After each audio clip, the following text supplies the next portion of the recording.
Hellcat.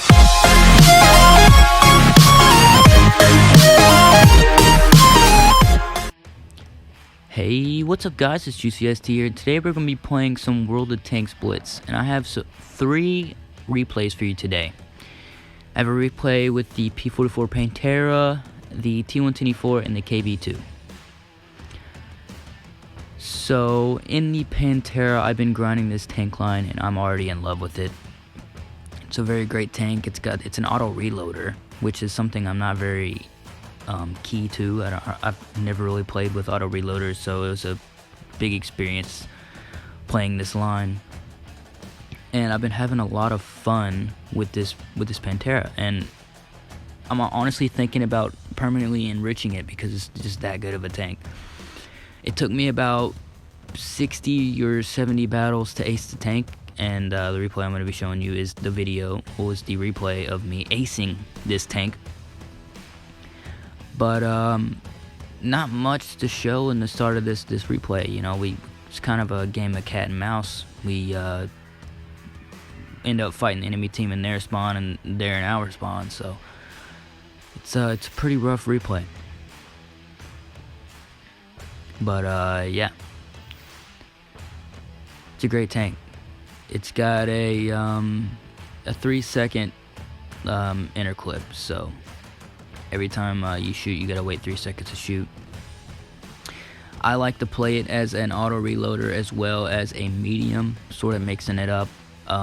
If I have shots, I'm gonna take it. That's probably one of the most important things you learn in this tank, is that if you have the shots, you need to take it. And the more you play this tank, the more you'll understand, and the more you'll like know what to do. Right here, we're gonna just farm off of this AFK.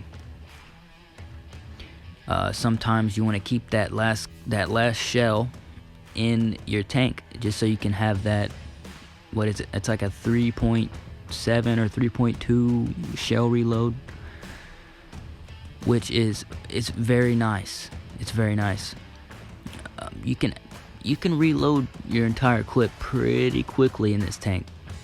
You can play it as a medium, which I don't recommend playing this tank as a medium on your first shell that you load, because it takes, I think, around 6 or 9 seconds to reload your first shell, and it's like 3.3 seconds for your third shell. So if you're gonna play it like a medium, which if you take your inner clip and you add it together with your shell reload, your third shell reload, you'll have about a 6-second reload, which is not that bad. But then again, I mean, it's still a horrible DPM, and if you can drive around, you know, just dodge shots or hide behind cover, it is very much worth it to have them 3 bullets, so you can just dump into the enemy. And you're gonna see that right here.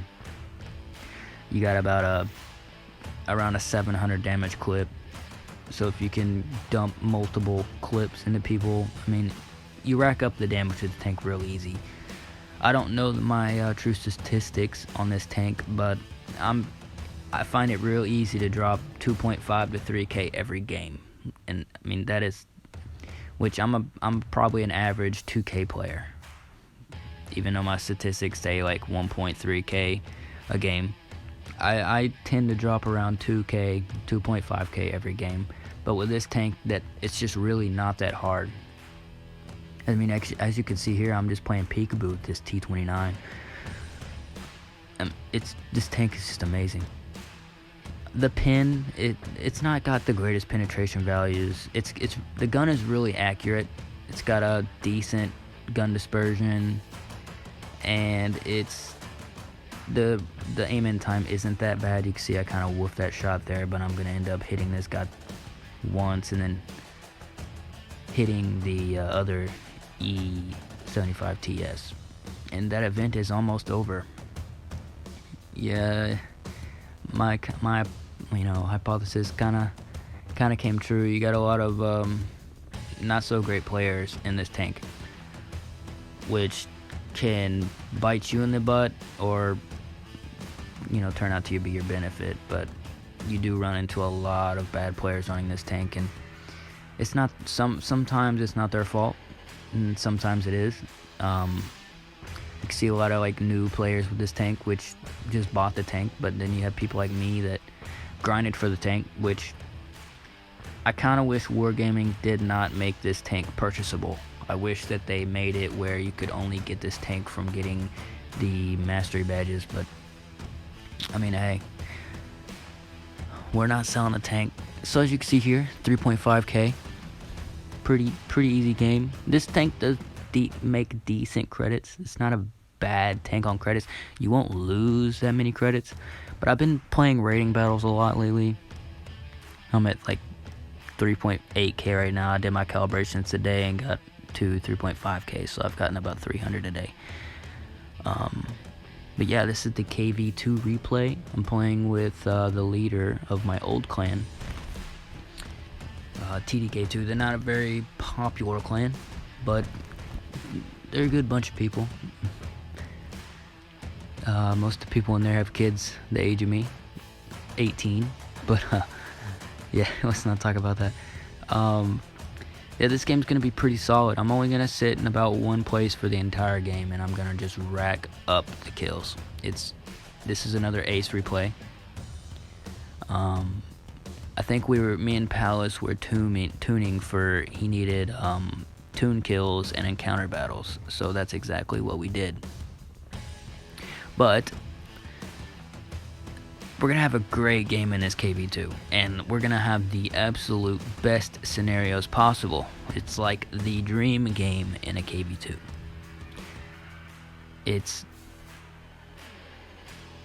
Oh, a little bit of lag there. Anywho,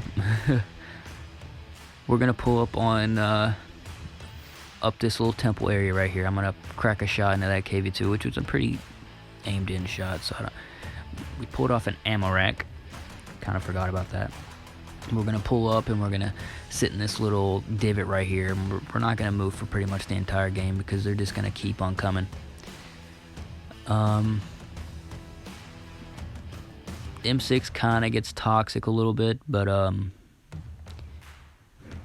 you won't see that till later on in this replay. Then he kind of changes his viewpoint whenever he realizes that there's two good KV2 players here, and the whole team are pretty much bots. I'm trying to tell that, my KV2 friend to back up a little bit, come back towards me, because he's gonna end up getting lit up. He does listen, but he still does take a couple shots. There's that M6. Well, we have a M6 on our team that's gonna get pretty salty.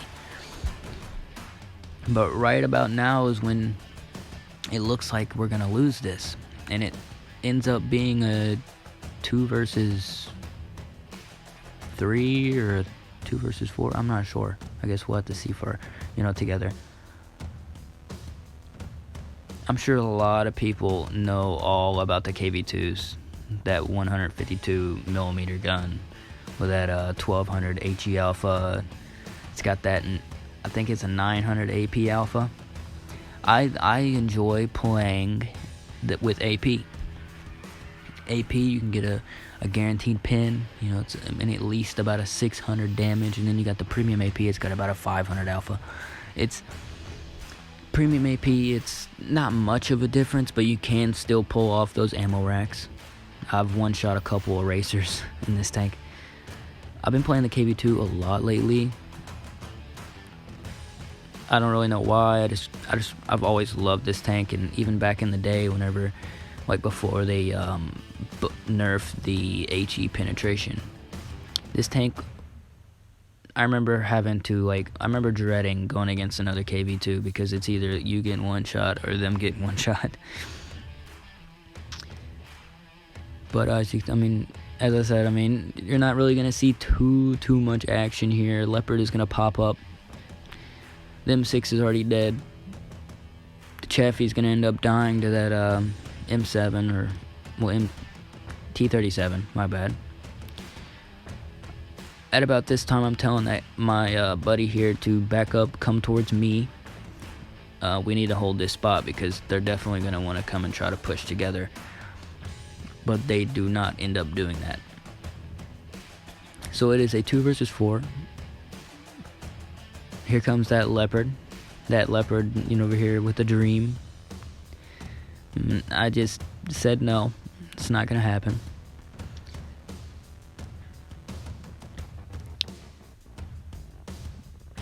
Not a lot's happening. Like I said, we're just gonna pretty much sit here for the entire game. There is a TD that's gonna pop up. I'm gonna shoot him, and then he's gonna back up. And that is when I move. But as you see in the chat there, the M6 changed his mind completely. It was like, okay, maybe the KV2s have it. Let's shoot the digger backs. He backs up, realizes he doesn't have a shot. My buddy, he's gonna try rushing, but he fails. I decide to move. The only reason I moved is because the enemy team said that there was an AFK. Oh lord, okay. The enemy team said there was an AFK in spawn, so I thought the M6 had somehow just went AFK mid-battle, and that PZ54 was just AFK, because I haven't seen him all game, and I was like, well, maybe he really is AFK. You can see right about there, he whiffs a shot. I wasn't even risking it. I wouldn't risk hitting that gun with that HE, so I just decided to AP him. And then here comes M6. He comes up, acting all tough. Then he sees me turn around, and he backs up. Now, I made a mistake. I should have just AP'd the PZ54, but I seen a little gray spot with the HE, and it just seemed to miss the gray spot in the side of that turret. But it hits him for, pretty good damage, but I was hoping to one-shot him and just get it over with. It would have saved us a lot of time. And with 53 seconds, it's not looking good for us. Heck.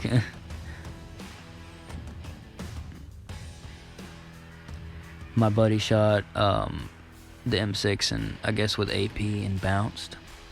He should have just HE'd him. There's no point in even worrying about it. Even just a splash would have killed him. But there we go. 5 kills, 3.5k damage, ace with the KV2, something I haven't really hit in a long time. I've not aced the KV2 in quite a while, but as you can see right there, it's made 47,000 credits, not bad for a tier 6 vehicle. That T37 had a great game, but he didn't realize he was going against a good KV2 user. And for the next battle, I didn't mean to have such a good game in the T110E4, and a lot of people hate on the T110E4. They say it's the worst tier 10 in the game, which it may be, but that does not mean that the T110E4 is not a good tank. Sure, there are a lot of tier 10 tank destroyers that you would much rather use than the E4, but the E4 is still a wonderful tank. You can pull off those 750 damage high rolls, which it's just amazing, and with the 13-second reload, that is not that bad. I've got the same reload as some heavy tanks, and I am doing 200 more damage than them, 200 to 300, even 400 more damage than them. I decide to go left. I was gonna go right and sit in between the there's like a little dip there, but then I realized that the T110E4 only has 6 degrees of gun depression. So I decided to push up, go into a hold down position, and as you're gonna see in this game, go and hold down, which the turret, well, the hole is not invincible, neither is the turret. You have that big cupola on the top, which people will eat up. And I'm over here trying to pop some shots off. I'm not getting too lucky with it. Everybody seemed to have passed by. I've already done over 1,000 damage in the first minute of the game, which we got a platoon. I think it's a platoon of Sheridans. They get a little toxic. They say a lot of things in the chat. But I mean, that's all fine. They said that they can't, that they're not going to win the game with all these nubs. Yeah, there you go. But I think I ended up I pretty much clutched that game for us. You know, pushing up, giving the morale to the team, telling them to push up. Don't be scared of them. There's an FV004 in the back. Or it's 004 or 005. I can't really remember which one of them. I'm kind of tired. It's pretty late at the night.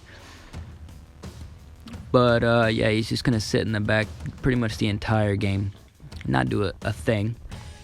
He does manage to pull off I think about 2k damage. I'm not sure. I think he manages to shoot me a couple times, but you can see there's a little pop shot into that WZ-111. Which was pretty lucky, and you're about to see a really, really lucky shot into the enemy T110E4, which I had no clue would have hit. I had a couple lucky shots this game, but look at that. Just look at that. That was, I mean, that's just luck right there. That's complete luck. You can see our STB is going to push up onto that STB1, the enemy one, and he is going to kill him, and I'm going to advance to the left because I realized that team's not looking so great up there, and that I should probably help. As you can see, that gun depression just really hurting me right now. I get another pretty lucky shot into that WZ-111 right there. I don't really engage a lot of the tanks here. I only damage, I think it's about 4 different tanks this game, but I just hit the same tank so many times. I ended up with like 4.5k or something like that. You can see I'm going to aim at this T110E5, wait, you know, till he pulls into that clearing, and I'm going to get a pretty clear shot. You can see the 005 in the background right there. He pretty much sat there the entire game, which I probably could have blind shotted a couple times, but I decided it's just best to keep my shell there, keep my shell ready in case I need it. I was placing bets that the enemy was going to rush on me, first off. But they seem to just sit exactly where they were when they were last spotted. The 005 doesn't. He kind of pushes a tad bit forward. But it's not having the best of luck, you know. Wargaming's matchmaking has been pretty crazy lately. You've been getting a lot of bad. Here's another lucky shot right here. I mean, look, it's just full red, and it goes right into the cheek of there. I do not know how I penetrated that shot, but yeah, but the matchmaking of Wargaming has been pretty rough lately. You get a lot of bad players. I mean, just a lot of bad players, and you know, you can only do so much in one tank. When you got bad players and they make bad decisions, it's gonna end up getting you killed, and then it's just a whole team of bad players.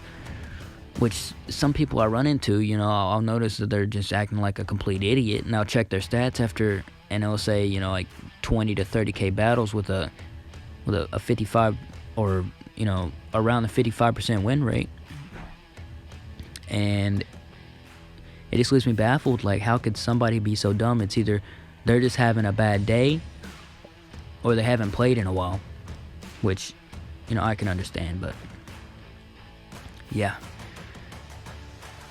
Getting a lot of noobs lately.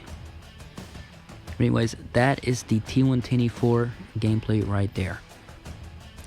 Which is a pretty good game. I didn't master it. It's only an ace tanker class 2, which isn't bad, but 4.8k damage, 3 kills. See that 005 managed to pull off 4,000 damage, but just ended up getting destroyed in the last bit. But I hope you guys enjoyed the video. Like and subscribe.